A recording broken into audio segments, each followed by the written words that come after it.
निरे ग म प प म प द प म प प ग म ध ध म म ग ग रे रे ग ग नि रे रे ग ग म प म प द प म ग म ध नि नि नि नि नि नि नि नि नि नि नि नि ध नि नि ध नि नि ध नि सा नि ध नि सा नि ध नि सा नि ध प द म ग म ध नि सा नि ध नि रे रे रे नि ध द प प प प म प द प म प द प म प ग म म म ग रे सा सा नि रे ग रे तुलसी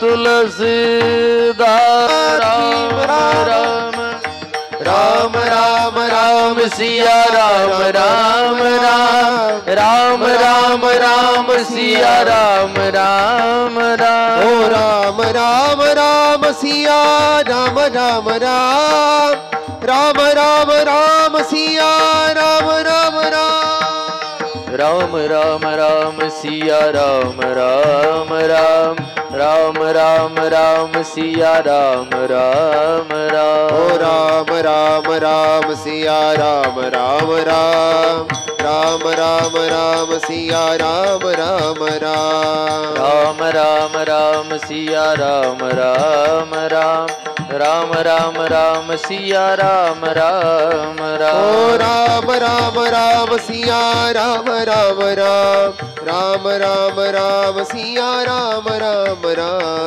राम राम राम सिया राम राम राम राम राम राम सिया राम राम राम राम राम सिया राम राम राम राम राम राम सिया राम राम राम राम राम सिया राम राम राम राम राम राम सिया राम राम राम राम राम सिया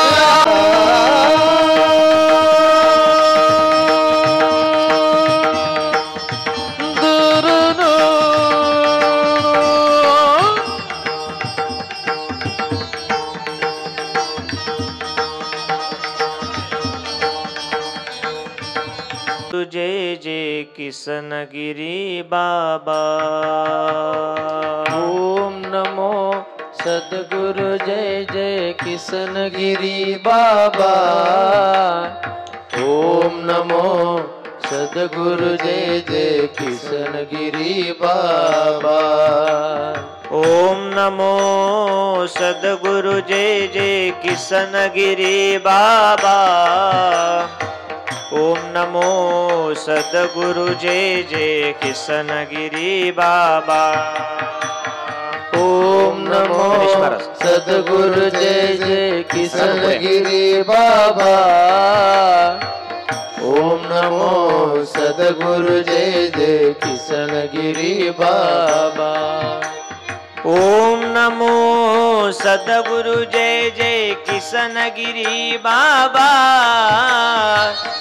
ओम नमो सद्गुरु जय जय किशन गिरी बाबा ओम नमो सद्गुरु जय जय किशन गिरी बाबा ओम नमो सद्गुरु जय जय किशन गिरी बाबा चराचर प्रतिपालका राही मातेच्या बालका ब्रह्मांड चालका सद्गुरु राया नमो नमो सद्गुरु राया नमो नमो सद्गुरु राया नमो नमो किशनगिरी योगेश्वरा दत्तात्रेय हरिहरा भक्त पालका विश्वंभरा सिद्धेश्वरा नमो नमो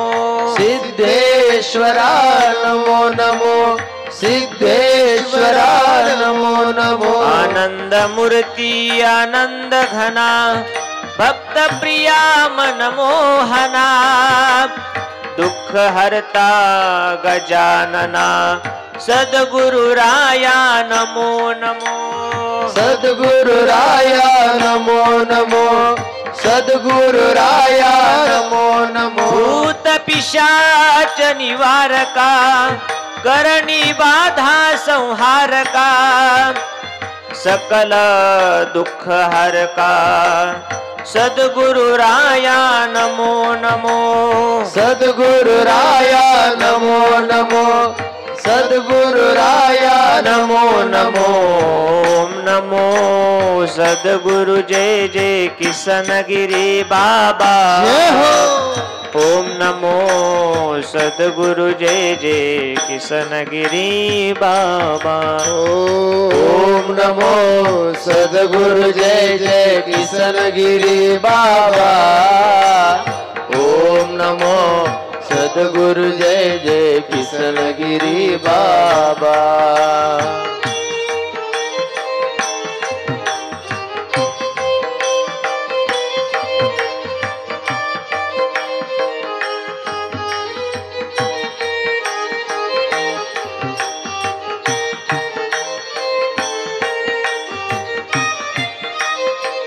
जय हो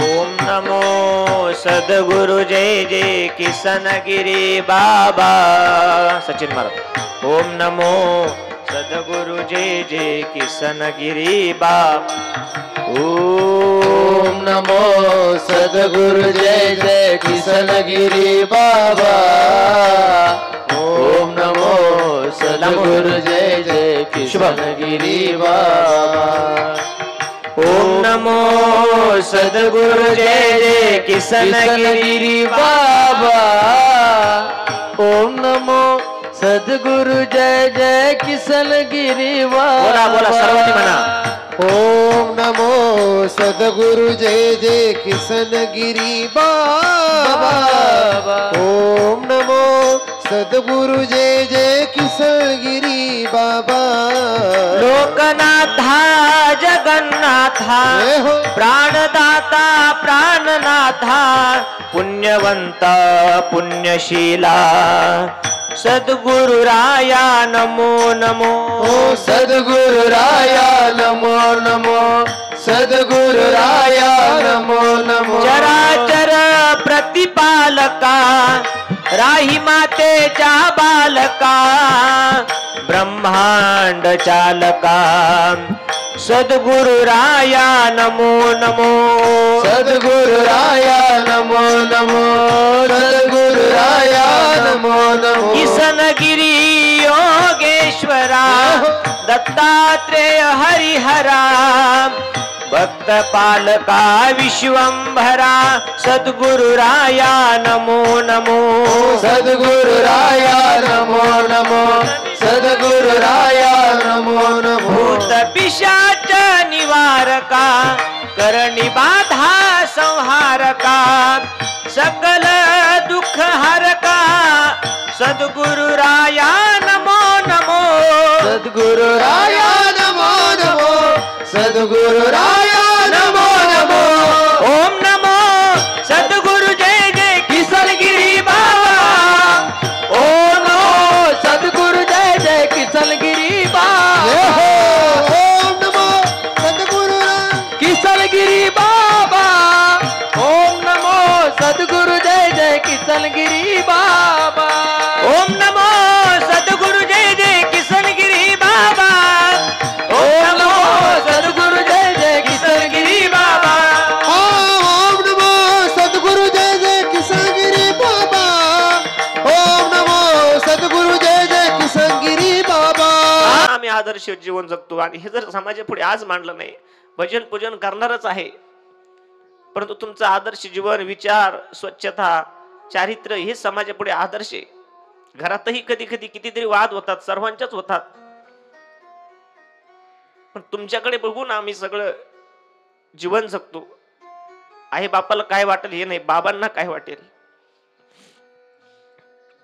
लहानपणापासून सगळा त्याग केला आळंदीला तिथे गेले आळंदीला राहायला सहन करावं लागतं सांगावं लागेल हे चरित्र तिथले महाराज म्हणले पूजनीय ओंकार बुवांना बुवा आळंदीत राहायचंय म्हणते ते त्यांचे शब्द आहेत म्हणले अवघडे म्हणले दुरून डोंगर साजरा म्हणजे राहणं अवघडे या परिस्थितीमध्ये मधुकरीची सोय नाही काय नाही पण हट्ट होता राहायचं म्हणून थांबले तिथे 6 महिने झाले तिथंच राहिले पूजनीय श्रीराम महाराजांना माहित नव्हतं की भाऊ इकडे राहतात, बुवा इकडे राहतात.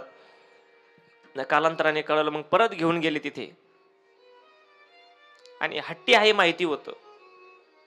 म्हणले आता ही मेहुणला राहणार नाही काय नाही, परंतु हा संदेश गेला होता देवगडचा आणि आदर्श शिष्य आहे म्हणून यांनाच इथे पाठवावं. इथे आणून घातलं. लहानपणापासून आईवडिलाची सेवा माहिती होती.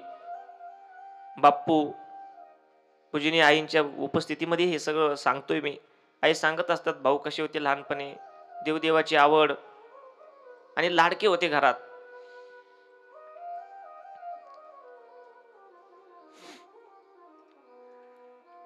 आईंचं नाव सरूबाई, पूजनीय बाप्पूंचं नाव ज्ञानदेव, आजोबांचं नाव जगदेव. म्हणूनच पोटी या कुळामध्ये देव आले होते ना. हे सर्व पूजनीय श्रीराम महाराजांना जवळ असल्यामुळे माहित होतं. इथे आणून घातलं. कालांतराने 2-2.5 महिन्याने काही 4-5 विद्यार्थी इथे देवगडला पाठवले. सोबत राहावं लागेल. पण त्या 2 महिन्याचा काळ एकटाच काढला गुरुवारी बाबाजींनी. स्वतःचीच काळजी स्वतःनं घेणं. थोडंफार धान्य दिलं जायचं. बाबा फिरतीवरती असायचे. बाबांचे जे काही सेवक होते ते कोटीतून धान्य काढून द्यायचे, मोजून द्यायचे. एवढा आठवडाभर पुरलं पाहिजे. पुरलं पाहिजे म्हणजे पुरलंच पाहिजे. स्वतः स्वयंपाक करायचा, स्वतः खायचं. सकाळी 1-2 चपात्या टाकायच्या, भाकरी असेल थोडीशी भाजी किंवा चटणी करून ठेवायची आणि तीच संध्याकाळी त्या ठिकाणी परत उरलेली खायची. इथं आल्यानंतर कपाटाचे कपाट ग्रंथ भरून घेतले आणि दिवसभर वाचन, या परिसराला प्रेम देणं, इथंच सगळं.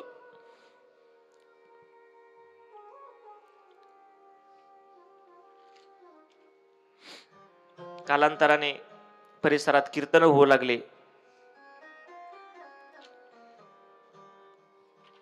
कीर्तनाला गेले की सद्गुरू मोठे बाबा इकडे चिंता करायची, भाऊ अजून आले नाही, किती उशीर होतोय, 9 ते 11चे कीर्तन, यायला वेळ होतोय.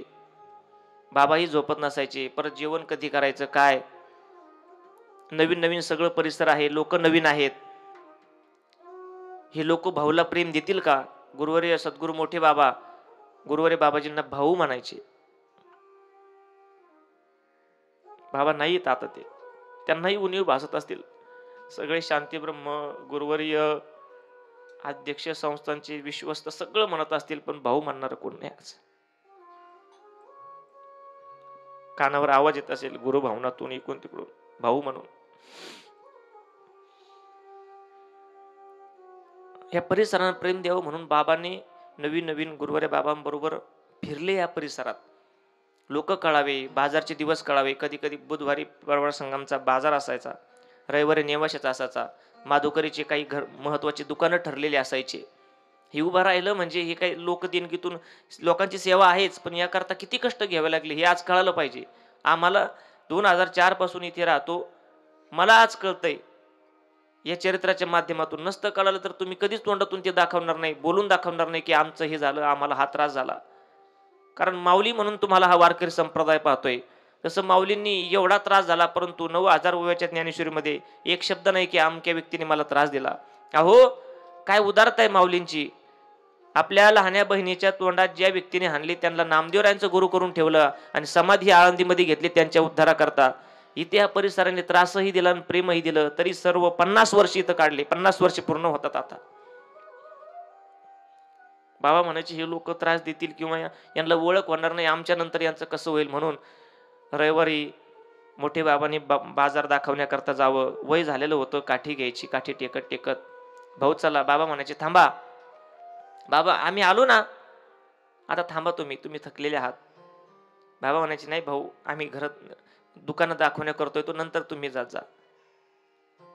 हातपाय थरथर कापायचे. बुटकी मूर्ती, काखे लटकती झोळी, गोजिरी मूर्ती सावळी, छोटी मूर्ती.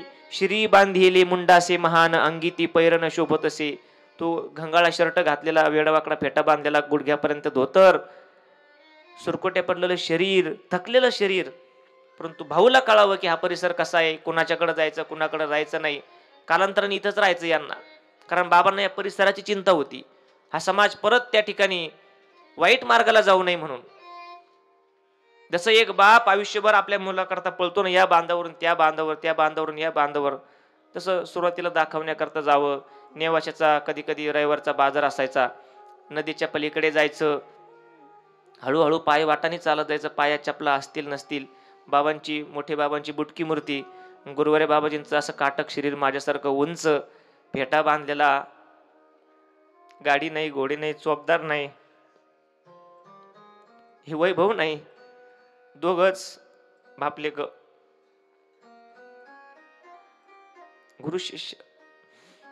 पलीकडे जायचं, कोणी विचारणार नाही ना, बाबा तुम्ही जेवले का, बाबा कुठे चालले, बाबा सोडू का नेवाशेपर्यंत नाही. निघायचं पायी पायी बहिरवाडी धामोरी मार्गे.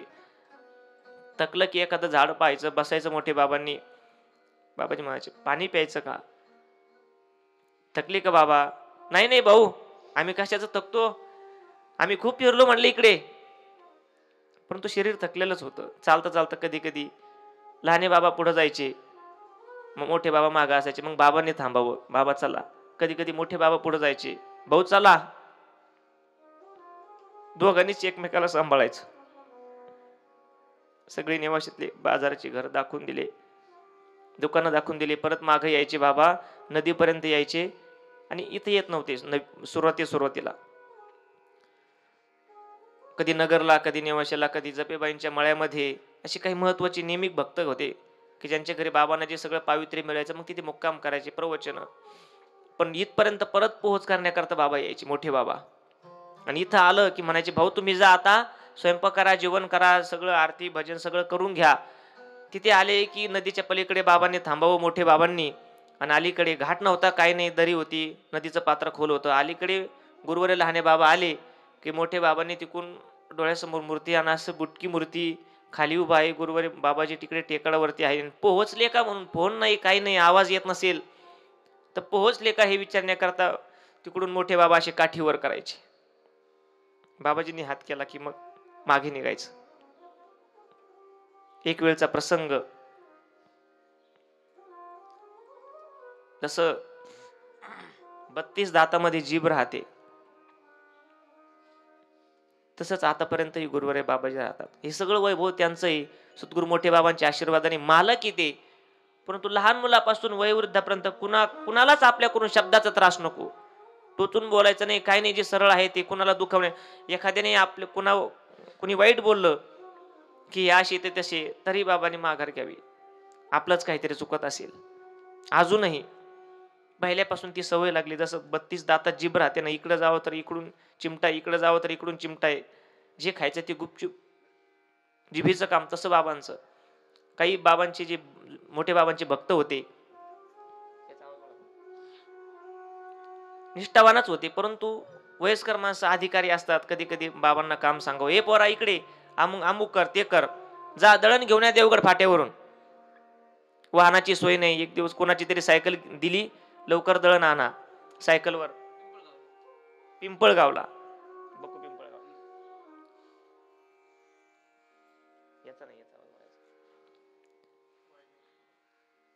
जा म्हणले दळणाला. विद्यार्थीचा अवस्था, सांगितलेलं काम करावं लागत होतं. आज आम्हाला काही सांगितलं तर आम्हाला नको वाटतं. मी महाराज आहे, खरं बोलायला हरकत नाही, वाटतं मी विद्यार्थी, मी महाराज आहे, मी कसं काम करायचं. पण ते मालक होते. तरी सुद्धा सायकल घेतली. प्रसंग डोळ्यासमोर आणतो. तुम्ही सायकल चालत चालत तिथे गेले, दळण होईपर्यंत उभा राहिले. थोडा उशीर झाला, मागं यायचं तर दळण झाल्यानंतर कळाले की सायकल पंक्चर झाली. अहो कुठे हे सगळं संस्थान कोट्यावधीचं, ह्या गाड्या घोड्या, रथाच्या मिरवणुकी, कुठं ती चेन पडलेली सायकल, पंक्चर झाली सायकल. आता मागे जायचंय, लवकर जायचंय.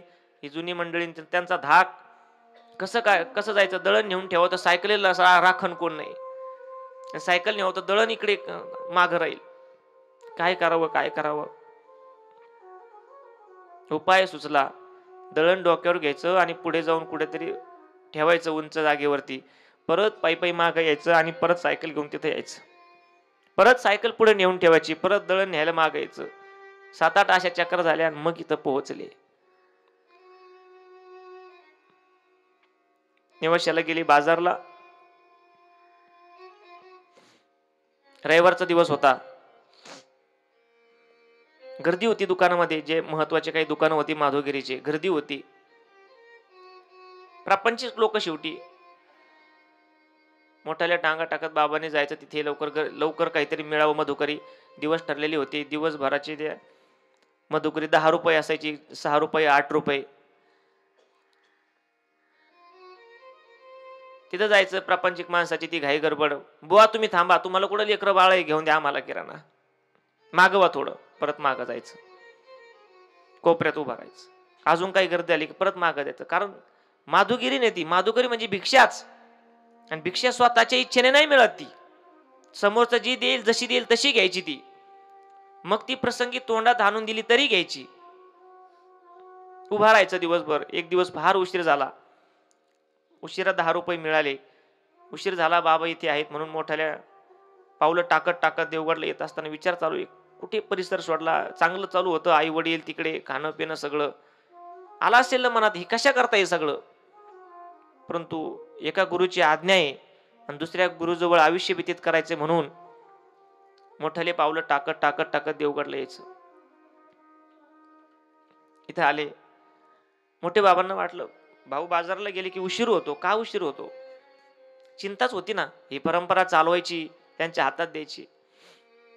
विचारलं काही जवळच्या माणसांना का होतं असं. सांगितलं, म्हणले आपल्या भाऊला दिवसभर उभा करतात ते लोक, 10 रुपये करतात.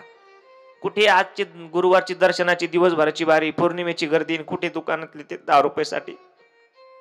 10 रुपये दळणाचे पैसे देण्याकरता, किराणा डाळ शेंगदाणे आणण्याकरता. ती मूर्तीच तुम्ही समोर आणा. बसलेली तिथे मालक, बालपण, जोळी लटकलेली, धोतर घातलेलं, फेटा डोक्यात. त्या वैभवात दुकानात कुठेतरी कोपऱ्यात उभा राहायचं. का म्हणायचं नाही, उशीर होतोय, बाबा तिथं वाट बघत असतील, उभा राहायचं. पण होते काय निष्ठवान मंडळी, द्यायची ते. कधी कधी त्यांच्याकडूनही चूक होत असेल, उशीर होत असेल गर्दीमुळे. परंतु 10 रुपये करता जिथे उभं राहावं लागत होतं, तिथे तेच सगळे त्यांचे पूर्वज, त्यांच्या सगळ्या पिढ्या आणि सर्व हे भक्त मंडळी त्याच व्यक्ती समोर दिवसभर दर्शन बाहेर लावतात. दर्शनही होत नाही, कधी कधी लांबूनच हात जोडावे लागतात. वाऱ्यासारखं चालणं असतं गुरुवारी बाबाजींचं. त्यांच्या शरीराला स्पर्श करून आलेला वारा जरी आपल्याला भेटला लांबून तरी उद्धार आहे असं भक्तांना वाटतं, म्हणून जवळ जातात. कारण बाबा म्हणजे काय? बाबा म्हणजे सद्गुरू किसनगिरी बाबाचे आपल्या करताच. आले उशिरा. बाबांना कळालं उशीर होतोय. का होतोय? कळालं की ही दुकानदार लोक उभा करतात. मग 2-4 रविवार पाठवलंच नाही माधुगिरीला. लोकांना वाटलं का आले नाही, काय नाही. शेवटी ते आले आणि मग सांगितलं, आमच्या भाऊला दिवसभर उभा करता तुम्ही. आम्ही असताना आमच्या नंतर कसं होईल? आम्ही काही चुकलो का? आम्ही तुमचं काही काम केलं नाही का? शेवटी त्यांनी माफी मागितली. इथून पुढे होणार नाही. संतोष शेठचे वडील नेमू शेठ, त्यांना बोलून घेतलं. सगळ्यांना सांगितलं की असं असं आहे. मग ती बरोबर त्या वेळेला ते आणून द्यायची. एक दिवस इथं स्वयंपाक करण्याकरता पातेलं नव्हतं. एक छोटं पातेलं, जिथं आज मोठाल्या कढाई 50-50 हजाराचे, छोटं पातेलं नव्हतं, आणायचं होतं. पण माधुगिरी झालेली होती रविवारी, परत कशी मागायची? मोठे बाबा मंदिराच्या संबंधानं काही पैसे महत्वाच्या भक्तांकडे ठेवण्याकरता द्यायचे की आमच्याकडे बँक नाही, आम्हाला हिशोब नाही, मग ही तुमच्याकडे राहू द्या, लागेल तेव्हा घेऊन जाऊ. काही मंडळी त्या तिकडे होती, जुने, ते निष्ठावान होते, पण काळजी असायची मोठे बाबांची या परंपरेची. कारण हे तेव्हा काहीच नव्हतं ना, म्हणून इतरांना दुसऱ्याच्या हातात धन कसं द्यायचं. पातेलं नाही. मग परत पायी गेले नेवाशाला. म्हणले 5 रुपये लागतात. म्हणले कशाला? पातेलं नाही म्हणले भाजी करायला. ते म्हणले बाबांचे पैसे, म्हणले जास्त उधामाधा करू नका. किती रुपये?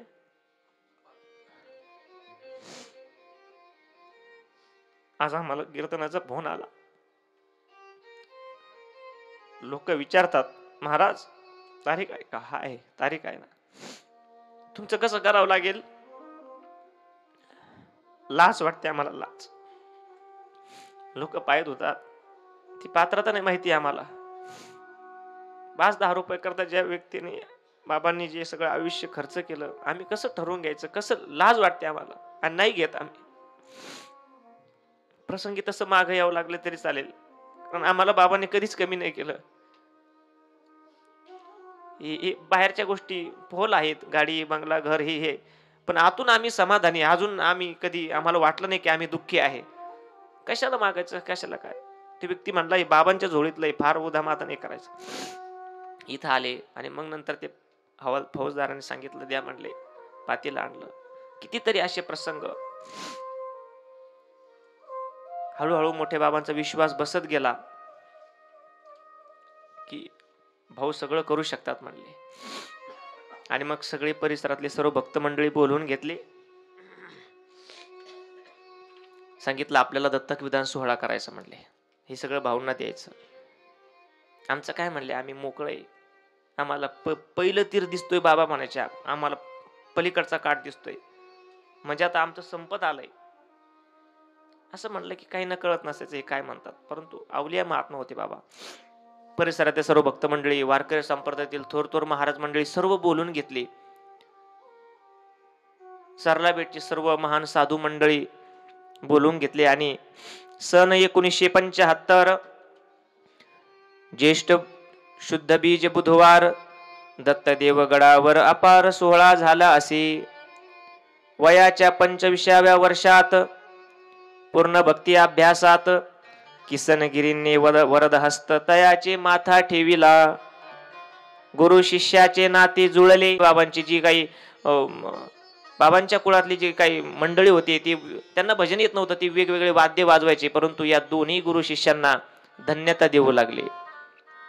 धन्य किसनगिरी तिन्ही जगती, संत असे तू महान गाऊ, बाबांचे गुणगान गाऊ, बाबांचे गुणगान गाऊ, बाबाचे गुणगान गाऊ, बाबाचे गुणगान.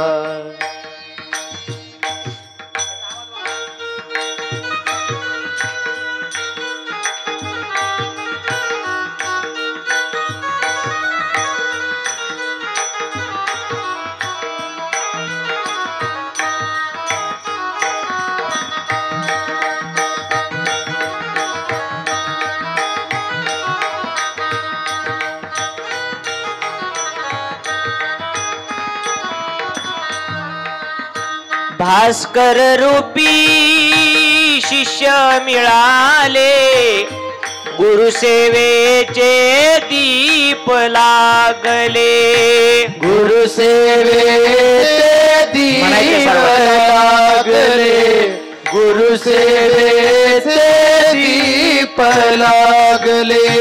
या दीपाने चहू दिशाना, या दीपाने चहू दिशाना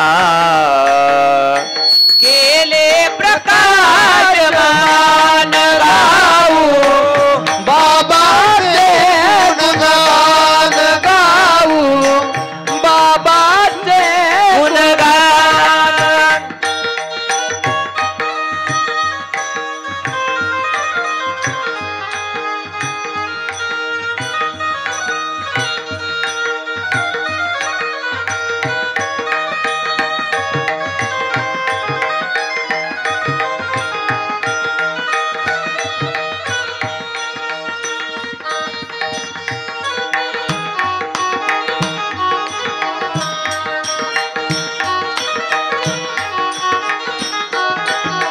गाऊ बाबाचे गुणगान गाऊ, बाबाचे गुणगान, बाबाचे गुणगान.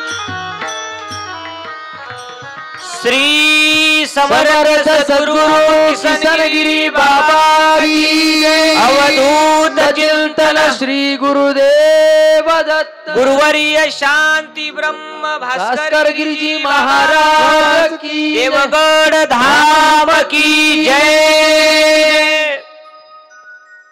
मोठा दत्तक विधान सोहळा पार पडला. तालुक्यातले बाबांचे, मोठे बाबांचे सर्व भक्त मंडळी, फार समाज आला त्या काळात. कारण त्यांना माहित होतं ना, आता हे बघायचं होतं ना. जसं एखादा बाप, एखादे वडील आपलं सगळं मुलाला देतात, फक्त ते घरात भांडून देतात, इथे सगळं आनंदानं चालू होतं, आनंद उत्सव चालू होता. अशी आज काही घरं आहेत की जे आनंदानं वाहिली निघतात. उस्तळला 2 वर्षापूर्वी कीर्तन झालं. महाराजांना कळलंच नाही कीर्तन कशाचे. म्हणले श्राद्धाची पत्रिका द्या. ते म्हणले श्राद्ध नाही. मग कीर्तन कशाचे? वास्तुशांती नाही म्हणले. एकमेका. मग कशाचं? म्हणे आम्ही 4 भाऊ 70 वर्षापासून एकत्र आहे, पण आता घरात राहायला जागा नाही, पंक्तीला अन्नदान पुरत नाही, पळपळ होते. 4 भाऊ आम्ही वायली निघालो म्हणून सगळ्या गावाला पुरणपोळीचं जेवण आहे. उस्तळची घटना आहे. ते सगळं आनंदानं चालू होतं म्हणून आनंद उत्सव साजरा झाला. भजन, पूजन, अन्नदान, ओव्या गावं लागल्या. आपल्या जुन्या माता भगिनी ज्या अशिक्षित होत्या त्या बाबांना सगळ्या धन्यता देऊ लागल्या. की बाबांची लीला काय म्हणले, लहानपणापासून सगळं आठवू लागलं, आई वडिलांचं ऐकलेलं. काय म्हणले बाबांची लीला, त्या आनंदामध्ये ओव्या गाऊ लागल्या. उमरा तुझी रे काडी, उमरा तुझी रे काडी, देवगडावर किसन बाबानं बांधली माडी, बांधली माडी. उमरा तुझ रे खोड, उमरा तुझ रे खोड, देवगडावर बाबांच्या दिंडीमध्ये नाचत एक घोड, नाचत एक घोड. अशा ओव्या गाऊ लागल्या. आनंद उत्सव साजरा झाला. परिसराला सर्व कळालं की सद्गुरू किसनगिरी बाबांनी उत्तराधिकारी बसवले. मग परंपरेने कीर्तन, छोटे मोठे कीर्तन, कोणाचा काला, कोणाची वास्तुशांती, कोणाचं मंदिराचा कळस बसवून असे कार्यक्रम होऊ लागले. परंतु माधवगिरी चालू होती. शेवटी हा परिसर, बाबा नाही बोलणार, शेवटी बाबाने काल डोक्याला हात लावला. समजून घेतलं पाहिजे आपण. बाबाने आम्हाला नाही म्हणतायचं या परिसरात दंडकारण्याचा परिसर होता, आमचे पूर्वज राक्षस होतेच, तरी काही काही स्वीकारायला तयार नाही. मोठे बाबांवर फार श्रद्धा, परंतु हे नवीनच ना. मधुकरीच्या रूपाने कधी कधी त्रास. एकदा बाबा फार नाराज झाले आणि अन्नाचा त्याग केला. जेवायचंच नाही म्हणले. मोठ्या बाबांना चिंता वाटू लागली, कसं व्हायचं. अन्न त्याग झाला. शेवटी म्हणले आता आपण नाही समजून सांगू शकत, परंतु जी व्यक्ती समजून सांगणार आहे त्यांच्याकडे घेऊन चला. मग आत्याकडे घेऊन चालले. म्हणजे सद्गुरू किसनगिरी बाबांच्या मोठ्या गुरु भगिनी आईसाहेब वैकुंठवाशी भिकूआई, की सद्गुरू किसनगिरी बाबांनी कधी कधी त्यांचं ऐकावं. एकिरी बोलायच्या त्या मोठे बाबांना एका नावाने. कधी कधी हट्टाने सांगायचं जेवून घ्या. बाबांनी त्यांच्या हातचं जेवण करावं आई नंतर. एवढा अधिकार. गेले सायगावला. गेले गेल्या आईचा कॉट होता. आईचं ते तपश्चर्या असायची. आणि मग तिथे सद्गुरू किसनगिरी बाबा बसले. दर्शन घेतलं आईचं. आई भिकवाई लगेच म्हणल्या, म्हणजे किसन तुम्ही संन्यासी आहात, महात्मे आहात, असं प्रापंचिक व्यक्तीच्या कॉटवर बसू नये. किंवा तेव्हा बाबांनी सांगितलं, म्हणे आई स्त्री शक्ती जर जगात नसती तर आमचा जन्म कसा झाला असता. म्हणजे जे जीवन निष्कलंकित जीवन सद्गुरू मोठे बाबा जगले, त्यांना विश्वास असावं की आई कोण आहे. बसले, दर्शन घेतलं. म्हणले आई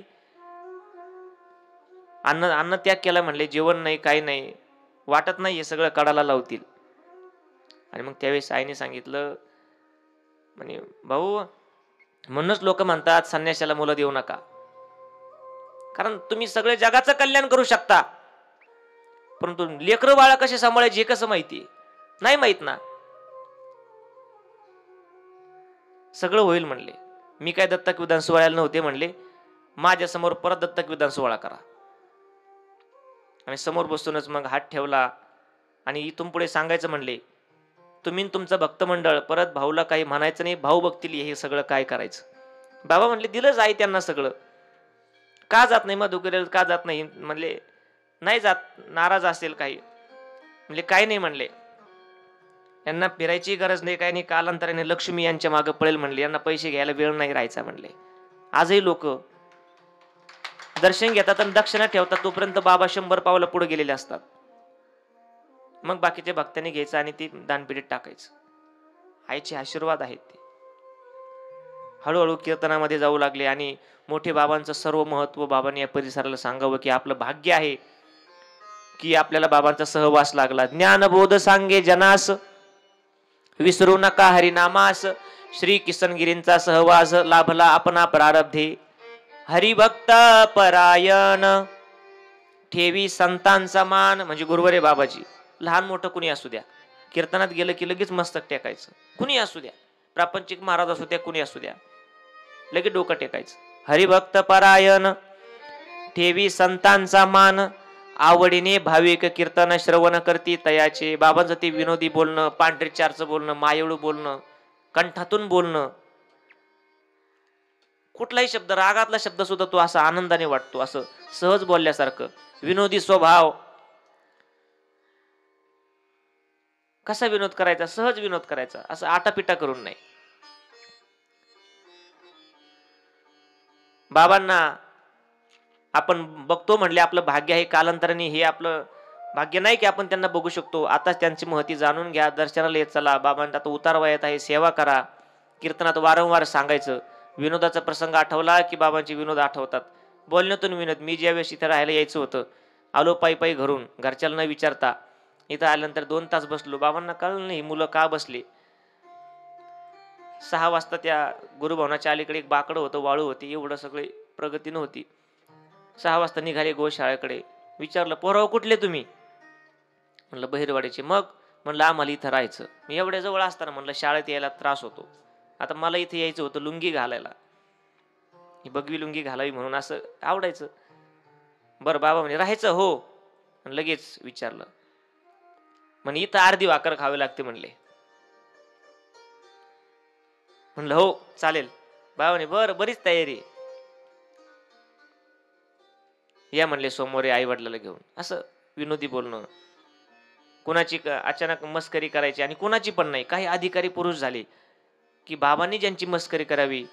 आदरणीय वैकुंठवासी आपल्या संस्थांचे जुने जाणते विनेकरी मोठे मामा, आता आप्पासाहेब महाराज आहेत काही ते आपले सिद्धपूरवाडीचे बाबा. कुणाची चेष्टा करत नाही, कुणाचे विनोदी स्वभावाने कुणाला दुखवत नाही.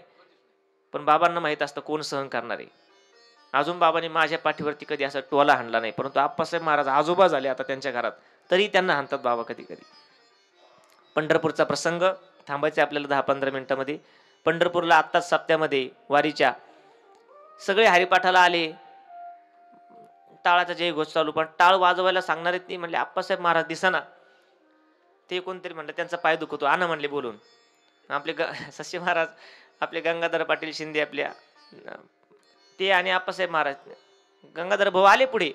आणि आप्पासाहेब महाराज रूम पासून ज्ञानसागरच्या, तिथल्या ज्ञानसागरच्या गेटपर्यंत पळतच आले, कारण आदेश मालकाचा आहे ना, विनोदी स्वभाव. तिथपर्यंत पळत आले, तिथून लंगडायला लागले.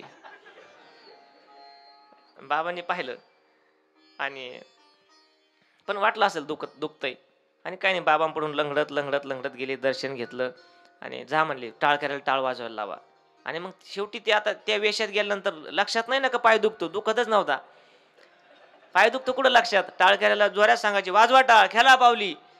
चांगलं सगळं झालं आणि मग ते होऊन दिलं, डोक्यात ठेवलं. मग दुसऱ्या दिवशी सकाळी निघायचं होतं. इकडे कालेज कीर्तन होतं, काकडा झाला, आरती झाली, सूचना द्यायच्या होत्या.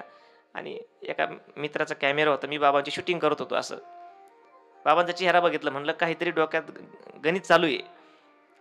आणि लाल झाला चेहरा बाबांचा, हसू आवरता आवरता, कारण पुढे बोलायचं ना ते, पण बोलायला वेळ आहे, पण आता ती आठवू लागलं, हसू आवरत नाही. ती व्हिडिओ आहेत माझ्याकडे. आणि मग सूचना झाल्या, सांगितलं बॅगी आवरून ठेवा, आपल्या आपल्या बसमध्ये सगळं व्यवस्थित, कुणाचं सामान घेऊ नका, खोल्या स्वच्छ करा, बाथरूम स्वच्छ करा, एकमेकाचे सामान एकमेकाच्या बॅगेत येऊ देऊ, सगळं सांगितलं. आणि सांगितलं गिरिजानाथ महाराज, आपले बाळू महाराज, एक ॲम्ब्युलन्स गाडी बोलवून घ्यावं लागेल. म्हणले आप्पा महाराजांच्या पायाचं ऑपरेशन करायचे. भाग्य आहे ते माणसं, त्यांचं भाग्य आहे की बाबांनी त्यांचा विनोद करावा. इथे काल्याच्या कीर्तनात कितीतरी वेळा मी ऐकलं, मी लहान होतो, काही झालं की काल्याच्या कीर्तनात बाबांनी मोठे मामाची चेष्टा करू. आता ते त्यांची भाषा एकेरी बोलायची. मला प्रसंग सांगायचं म्हणून बोलावं लागतंय, जसा आहे तसा प्रसंग. बाबा म्हणायचे, मोठे एवढे हार पाहिले होते का? नाही ना बाबा, तुमच्यामुळे सगळे हाय, आता तुम्ही हाय म्हणून, तुम्ही गेल्यावर कसं होईल काय ना आमचं. काय नाही म्हणले, आपण बरोबरच. अधिकार होता त्यांचा. लहानपणात जेव्हा विद्यार्थी होते तेव्हा मोठे बाबांनी मागे पळू पळू त्यांना सांगायचं, मुलांनो जेवून घ्या, कुठपर्यंत खेळता काय. अधिकार होता. एकदा दिंडीमध्ये जात असताना ही दिंडी निघाल्यानंतर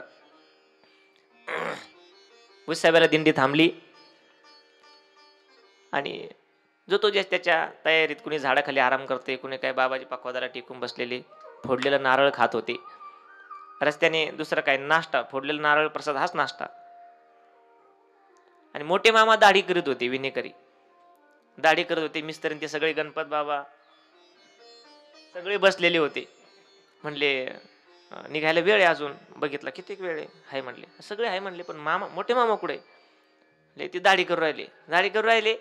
बर म्हणे त्या न्हाव्याला बोलून आणा म्हणले. सांगा बाबांनी बोलवलं. गेले, बाबांनी बोलवलं. ते म्हणलं गडबडले ते. बाबांनी बोलवले म्हणल्यानंतर आणि ते उठायला लागले. मोठे मामा म्हणले दाढी अर्धी झालेली ना, अर्धी तशीच. म्हणली ही दाढी. थांबा म्हणले, तुमची दाढी काय कुठं पळून चालली का, मी बाबांकडे जाऊन येतो. आणि इथं आले बाबा म्हणले आता तुम्ही जा, तुमची बिछाईत बांधून जा तुम्ही, राहू द्या म्हणले त्यांना. तसंच ते दूर होते. तीही करामतीच होते. दिंडी निघा आणि लगेच सांगितलं, द्या म्हणले आवाज, चला अब्दागिरी, झेंडे, पताका सर्वांनी लाईन लावून घ्यायची. मृदंगाचार्य महाराज मंडळी चला.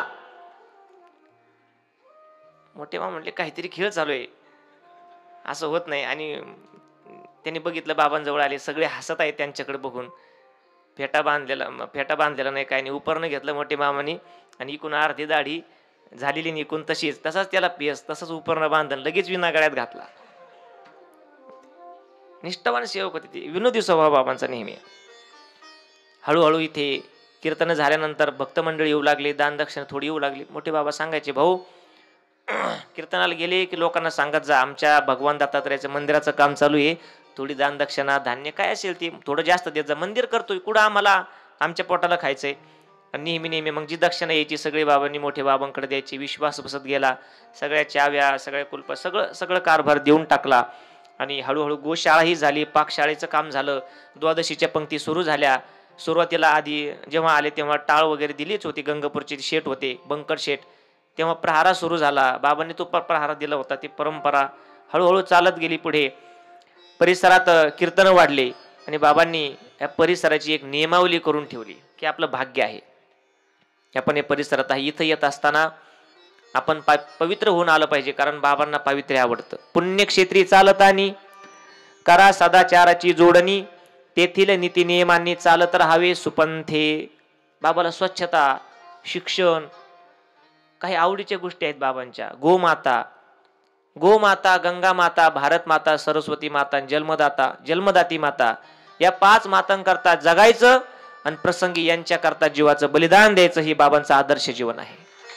गोमातेकरता कितीतरी वेळा मोर्चे काढले की आमच्या आईला त्रास द्यायचा नाही. जेव्हा सरकारने सांगितलं की गोमातेला राष्ट्रमाता म्हणून घोषित करा, किती आनंद बाबांना तो. गोमातेकरता जन्मदाती माता आई पूजीने बसलेले आहेत. बाबांचंही भाग्य आहे की या वयापर्यंत बाबांना आईचा सहवास घडतोय. आणि आईचंही भाग्य आहे की महान मुलगा पोटी जन्माला आलाय, म्हणजे ही सगळं त्यांना आता काहीच अपेक्षा नाहीये. आपण गेलो की फक्त हसतात, कुणी आलं की डोक्यावर हात ठेवायचा, विनोदानं बोलणं. स्वामीजींची तर त्यांचं असं नातं आहे, प्रापंचिक नजरेनं जर बघितलं तर स्वामीजी नातवासारखे राहतात आणि आई त्यांना नातवासारखंच. बाबाजींची कधी आईसाहेब चेष्टा करत नाही. पण संक्रांतीच्या दिवशी तिथे गेलो दर्शनाला, पूजनीय स्वामीजी आम्ही सर्व, आणि आम्ही दर्शन घेतलं. आईच्या उशाला हावरीच्या तिळाचा लाडूचा डबा होता. ऐका बरं का, बाबांना भाऊ म्हणायचं, दर्शन घ्यायचं. बाबाजी संध्याकाळी रोज जसं गोमातेजवळ बसतात तसं आईजवळ बसतात. रोज काय विचारपूस करणारे, परंतु बसायचं, बघायचं आईला. आईचं स्वरूप आहे बाबा म्हणजे दिसण्याकरता, आणि बसायचं. पण स्वामीजींबरोबर विनोदी आईचं वागणं सगळ्यांबरोबरच. मग तिथे दर्शनाला गेलो संक्रांतीच्या दिवशी, तर आईने लगेच स्वामीजींना बघून सांगितलं, हौसाबाई अक्काला सांगितलं, अक्का आपल्या तिळाच्या त्या लाडूचा डबा लपून ठेवा म्हणले. आणि हे घेऊन गेले मग, आणि लगेच म्हणले, मग तुमच्या घरी आहे का असे लाडू? घरी म्हणजे गुरुकुलला. बघा म्हणले आमचे किती लाडू आहे. स्वामीजीने डबा घेतला, असं वरच धरला. नाही मी आता घेऊन जाणार आहे म्हणले डबा. काय प्रेम आहे महाराज, गुरुमाता आहे.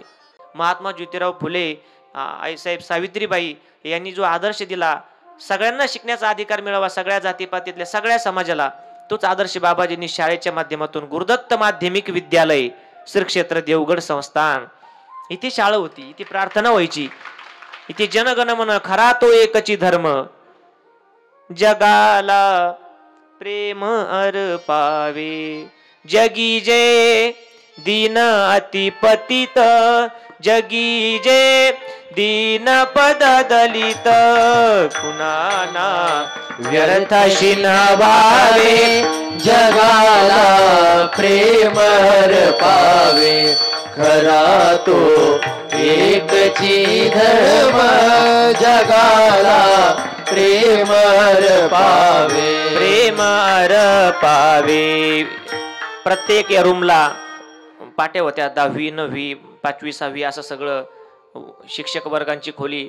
हळूहळू मग ती शाळा भक्तिनिवासला गेली. नंतर तिथून मग बाहेर त्या ठिकाणी जशी जागा भेटेल तसं ते वाढत गेलं. सर्वांना शिक्षण मिळावं. स्वच्छतेबरोबर समृद्धीबरोबर शिक्षणही महत्वाचं आहे. जुने लोक म्हणायचे जमिनी का, पण मुलांना शिकवा. फक्त परमार्थ टाळमाळ आपल्या गळ्यात नाही दिली. सरस्वती मातेला आपल्या घरापर्यंत बाबांनी पोहोचवली. ती आपली आई आहे, माता आहे. प्रत्येक माध्यमातून धर्मासाठी, प्रभू रामचंद्रांच्या मंदिरासाठी किती समर्पण. अगदी कार सेवेमध्ये जीवाचं बलिदान द्यायची तयारी. अंगावर छातीवर गोळी घेतली तरी चालेल, पण आमच्या प्रभू रामचंद्रांचं मंदिर झालं पाहिजे. आणि त्यांच्या त्या त्यागातून आज मंदिर झालेलं दिसतंय. 500 वर्षाचा इतिहास बदलत गेले या सर्व सेवकांमुळे. बाबाही त्यामध्ये होते. हळूहळू इथे कार्यक्रम होऊ लागले मोठे. बाबांना प्रभू रामचंद्र फार आवडतात. देव आहेत म्हणून नाही, परंतु शेवटी ते एक जन्मतच काहीतरी गोष्टी असतात. ही परंपराच बघा. सद्गुरू मोठे बाबांच्या आई वडिलांचं नाव मारुती राया आणि आईचं नाव राहीबाई, म्हणजे शबरी माताच. नसे राहीबाई असे ते शबरी, आले किसनगिरी अवतारा. मारुती राया म्हणजे प्रभू रामचंद्रांचे सेवक. दास्यत्व हनुमंत निकटपै केले म्हणजे प्रभू रामचंद्रांचे सेवक. आणि आईसाहेब शबरी माता म्हणजे राहीबाई माता, त्याही प्रभू रामचंद्रांच्या सेवक. बाबा त्या परंपरेमध्ये आले का, कारण त्यांच्याही गुरुचं नाव श्रीगुरु श्रीराम महाराज इथं आले. त्यांनाही तेवढीच आवड. त्यानंतर पुढची परंपरा कशी व्हावी, त्यामुळे हे परिसर कसा सधन मिळावा म्हणून या ठिकाणी ज्यांना घेतलं त्यांचंही पूर्व आश्रमीचं नाव, पूजनीय स्वामीजींचं नाव कृष्ण महाराज, तेही म्हणजे पूजनीय स्वामीजी सुद्धा हनुमंतरायाचे सेवक. ही सर्व परंपरा नाळ कुठून तरी याच ठिकाणी येते, शबरी कुळावरती. संयोग असल्याशिवाय कुठल्या गोष्टी घडून येत नाही. परिसरामध्ये सर्व नाव होऊ लागलं बाबांचं. त्या ठिकाणी कीर्तन, भजन, पूजन, बाबांचं चालणं. या शाळेमध्ये 15 ऑगस्ट 26 जानेवारी असली की आमंत्रण दिलं जातं. जसं बाहेर सरपंच आमदार बोलवले जातात, इथे बाबांनी सलामी केल्याशिवाय ध्वज खाली येत नाही. आणि बाबांचा तो उंच फेटा, टोकदार फेटा, गळ्यामध्ये छाटी, ते सगळं बघितलं की असं वाटतं कोणतरी पंतप्रधानच त्या ठिकाणी समोर आले. वेगळंच वातावरण असतं ते. आयुष्यभर या वारकरी संप्रदायाचं त्यागाचं प्रतीक म्हणजे भगवा रंग, भगवा ध्वज, भगवा फेटान, भगवी छाटी मस्तकावर घेऊन बाबा मिरवतात की हे आमचं आहे. भगवा वारकरी संप्रदायाचं त्यागाचं प्रतीक आहे. भ म्हणजे भयरहित, ग म्हणजे गर्वरहित, वा म्हणजे वासनारहित. आणि भगवा बाबांना फार आवडतं. काळा निळं नाही, भगवं. मोठे बाबांनाही काळं निळं आवडत नसायचं. मग भगवा आहे ना, ते भगवच माथ्यावर घ्यायचं. का, पूर्वीच्या साधू संतांनी सांगितलं याला जतन करा. पाहे पा ध्वजेचे चिरगुट, राया जतन करिता कष्ट. कष्ट म्हणले याच्यामध्ये पण सांभाळावं लागेल. तैसा मी कपतीत, परी तुझा मुद्रांकित. तुम्ही दिलं ना ते शिक्का मारून, हे मी आयुष्यभर सांभाळू. आणि याही पुढे ते भगवं टिकावं म्हणून पूजनीय स्वामीजींना सर्वच भगवं करून टाकलं, दीक्षा देऊन टाकली. हे सर्व आपलंय, हे सर्व भगवं करायचंय. ही श्रींची इच्छा आहे. स्वराज्य निर्माण व्हावं याकरता आईसाहेब जिजाऊंनी जसं छत्रपती शिवरायांना या महाराष्ट्राला दान दिलं, आपला पोटी आलेला मुलगा हिरा महाराष्ट्राला दिला, तसंच आईसाहेबांनी, पूजनीय आईंनी विदर्भामध्ये जन्म घेऊन असणारा हा सर्व महान मुलगा, महान हिरा बाबांच्या रूपाने तुम्हाला आम्हाला या महाराष्ट्राला वारकरी संप्रदायाला दान दिलाय. का हे सगळं भगवं व्हावं याकरता. आणि ते सर्व आज तुम्हाला आम्हाला दिसतंय. हळूहळू त्या ठिकाणी मोठमोठे कार्यक्रम होऊ लागले. दत्त जयंतीचा सोहळा हळूहळू आधी 40-50 माणसात 2.5-3 पायऱ्यामध्ये सुरू केलेला हा सोहळा, 2-4 यात्रेची दुकानं, आज जागा पुरत नाही. 100-200 माणसं ट्रॅफिक तिकडे बाहेर असतात काढण्याकरता. हे सर्व त्यांच्या त्यागाचं प्रतीक आहे. आणि हे सर्व चालतं हे का? कारण सद्गुरू मोठे बाबा अजूनही समाधीत आहे. ही सगळी ऊर्जा तिथून आहे. तुम्हाला आम्हाला गायक वादक सगळ्यांना ती ऊर्जा आहे. बाबाजी सांगत असतात हे सगळं त्यांचं आहे. कारण गुरु नाही तर बाकीचं काहीच नाही, बाकीचं शून्य आहे. दिंडी मोठ्या प्रमाणात महाराष्ट्राला आदर्श मिळावा अशी स्वच्छतेचा आणि शिस्तीचा संदेश घेऊन महाराष्ट्रभर ती दिंडी गाजत होती. कितीतरी पुरस्कार मिळाले. दिंडी असावी तर अशी असावी, भजन असावं तर असं असावं. एवढ्या कमी वेगात आरती, आपली आरती ऐकण्याकरता देवगडची देव स्वर्गातले देवाशी आकाशात येत असतील की किती स्वच्छ आरती चालू आहे, किती सुंदर आरती चालू आहे. आयुष्यभर बाबांना खांद्यावर घेऊन मिरवलं मोठे बाबांनी. ही पालखी बाबांची, किसन बाबांची घेऊन पालखी, संसाराची सोडी मालकी.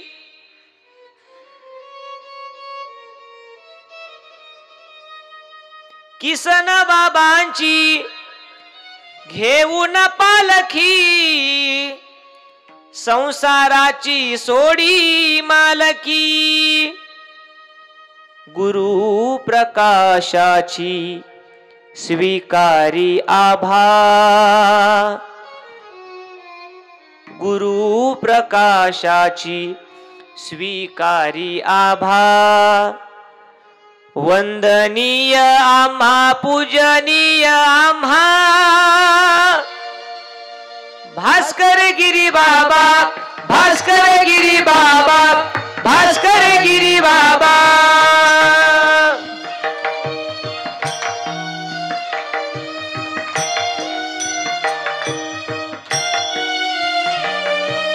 किसन बाबांची घेऊन पालखी, संसाराची सोडी मालकी, संसाराची सोडी मालकी.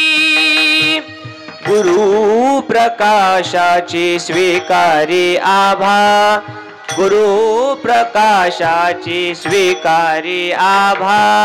वंदनीय आम्हा, पूजनीय आम्हा,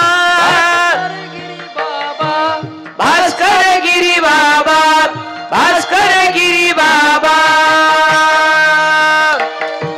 श्री समर्थ सद्गुरु किसनगिरी बाबा की जय. अवधूत चिंतन श्री गुरुदेव.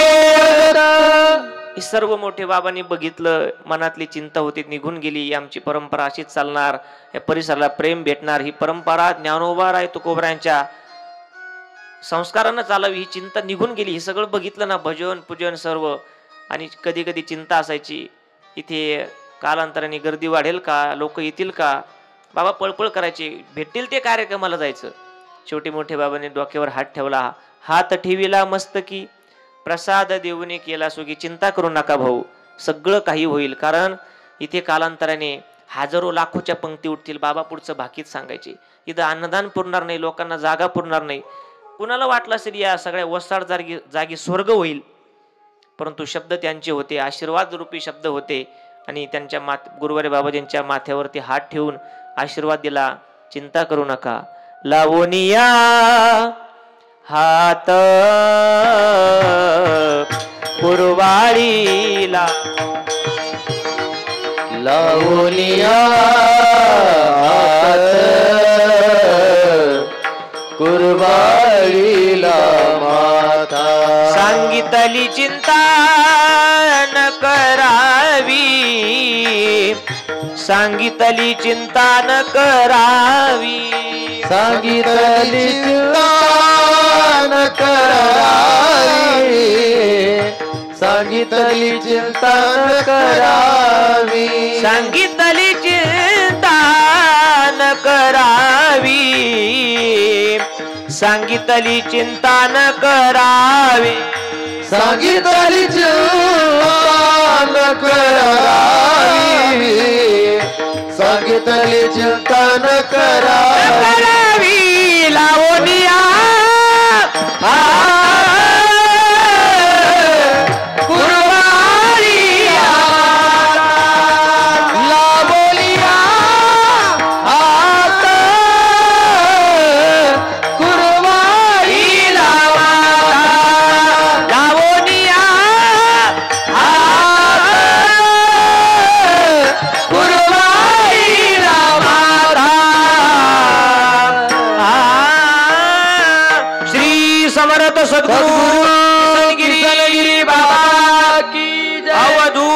चिंतन श्री दत्त. आजच्या कथेच्या पहिल्या सत्राला आपण पूर्णविराम देणार आहोत. या ठिकाणी गुरुवारे बाबाजींचं थोडंसं बोलण्याचा प्रयत्न केला. अधिकार नसेल, एखादा शब्द मागं पुढं गेला असेल, वयाच्या नुसार ते योग्य वाटलं नसेल, परंतु भावना शुद्ध होती. काही चुकलं असेल तर श्रोते मंडळी, गुरुवारे बाबाजी पूजनीय स्वामीजींनी माफ करावं. मना वाटे तैसी बोलिलो वचने, केली धीटपणे सलगी देवा. वाणी नाही शुद्ध यात एक ठाव, भक्तीने भाव नाही म्हणे. आता सद्गुरू किसनगिरी बाबांची नामावली म्हणजे संकीर्तन होईल. कारण ही कथा निमित्त मात्र आहे, त्यांचं भजन व्हावं म्हणूनच हे सगळा अट्टहास आहे. नामावली होईल आणि कथेला पूर्णविराम. यानंतर दुपारची कथा बरोबर 2:30 पावणे 3 चालू होईल. संध्याकाळचे कार्यक्रम सांगितलेले आहेत. बाबांची आपण नामावली घेऊ. ओम नमो सद्गुरु जय जय किसनगिरी बाबा. ओम नमो सद्गुरु जय जय किसनगिरी बाबा. बाकीचं कोणी उठायचं नाही. ओम नमो सद्गुरु पूजनीय बाबांना जाऊन द्यायचे तिकडे, स्वयंपाकाचा पूजा करायची. बाकीच्यांनी बसा. ओम नमो सद्गुरु भजन म्हणायचं सर्वांनी. ओम नमो सद्गुरु जय जय किसनगिरी बाबा. ओम नमो सद्गुरु जय जय किसनगिरी बाबा. ओम नमो सद्गुरु जय किसनगिरी बाबा. बाबांच्या महाराज सध्या त्यांनी या ठिकाणी यावं. भजन म्हणायचं सर्वांनी. किसनगिरी बाबा. ओम नमो सद्गुरु जय जय किसनगिरी बाबा. ओम नमो सद्गुरु जय जय किसनगिरी बाबा. ओम नमो सद्गुरु जय जय बाबा खाली बसा. चराचर प्रतिपालका राही मातेच्या बालका. ब्रह्मांड चालका सद्गुरु राया नमो. सद्गुरु किसनगिरी योगेश्वरा दत्तात्रेय हरिहरा. भक्त पालका विश्वंभरा सद्गुरु राया नमो नमो. सद्गुरु सद्गुरु आनंद मूर्ती आनंद घना. भक्त प्रिया मनमोहना. दुःख हरता गजानना सद्गुरु राया नमो नमो. टाळी वाजवा. झालंय.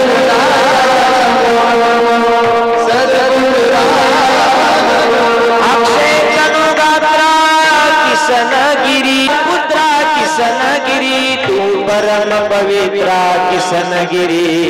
सद्गुरु राया नमो नमो.